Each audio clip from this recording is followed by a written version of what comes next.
আসসালামু আলাইকুম বন্ধুরা, কেমন আছেন সবাই? আশা করি সবাই অনেক ভালো আছেন। আজকে আমি আপনাদের জন্য নিয়ে এসেছি মজাদার চিংড়ি মাছ ভুনার রেসিপি। এই চিংড়ি মাছ ভুনাটা আমার পরিবারের সবার খুব পছন্দের। তো চলেন শুরু করা যাক। প্রথমে কড়াইয়ের ভিতর তেল দিয়ে দিব, কেটে রাখা পেঁয়াজগুলো দিয়ে দিব। পেঁয়াজগুলো আমি হালকা বাদামি করে ভেজে নিব। পেঁয়াজগুলো যখন ভাজবো তখন চুলার আঁচটা একটু লোতে রাখবো, তা না হলে পেঁয়াজগুলো পড়ে যেতে পারে। তো এখানে আমি আদা রসুন বাটা দিয়ে দিয়েছি, জিরার গুঁড়ো দিয়ে দিব, পেঁয়াজ বাটা দিয়ে দিব। তারপর এটাকে 1-2 মিনিটের মতো ভালোভাবে কষিয়ে নিব। এখানে যে আদা রসুনের যে একটা কাঁচা গন্ধ আছে সেটা যেন না আসে, সেজন্য 1-2 মিনিটের মতো আমি ভালোভাবে কষিয়ে নিব। এখন এখানে আমি সামান্য পরিমাণ একটু পানি অ্যাড করে দিব। তো পানিটা এজন্যই দিয়েছি যাতে মশলাগুলো পুড়ে না যায়। এখন এখানে দিয়ে দিব মরিচের গুঁড়ো। তো আমি একটু ঝাল বেশি খাই, সেজন্য আমি আমার মতো করে ঝাল দিয়েছি। আপনারা এখানে মরিচটাকে একটু কমিয়ে নিতে পারেন, বাড়িয়েও নিতে পারেন। দিয়ে দিব হলুদের গুঁড়ো প্লাস লবণ।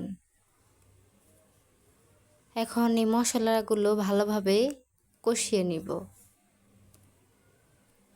মশলাগুলো এমনভাবে কষিয়ে নিব যাতে উপরে তেল ভেসে ওঠে।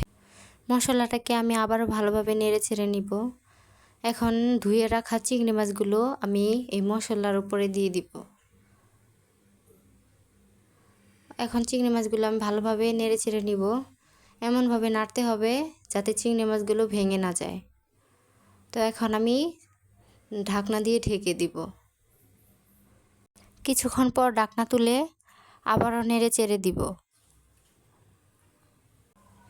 মাছগুলোকে ভালোভাবে কষিয়ে নিতে হবে, তাই আমি আবারও ঢাকনা দিয়ে ঢেকে দিব। তারপর আবারও ঢাকনা তুলে কিছুক্ষণ ভালোভাবে নেড়ে চেড়ে দিয়ে দিব চিংড়ি মাছগুলো সিদ্ধ হওয়ার জন্য পরিমাণ মতো পানি।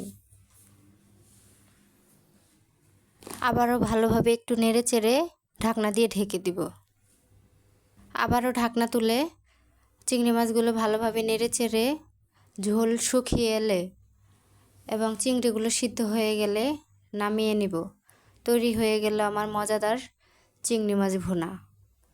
আশা করি আপনাদের ভালো লেগেছে আমার রান্নার রেসিপিটা। যদি আপনাদের ভালো লেগে থাকে তাহলে আমাকে লাইক, কমেন্ট এবং সাবস্ক্রাইব করতে ভুলবেন না। আপনাদের ভালোবাসা আর উৎসাহই আমার প্রেরণা। তাই খুব তাড়াতাড়ি দেখা হবে আবারও কোনো নতুন রান্নার রেসিপি নিয়ে। ততক্ষণে সবাই ভালো থাকবেন। আসসালামু আলাইকুম।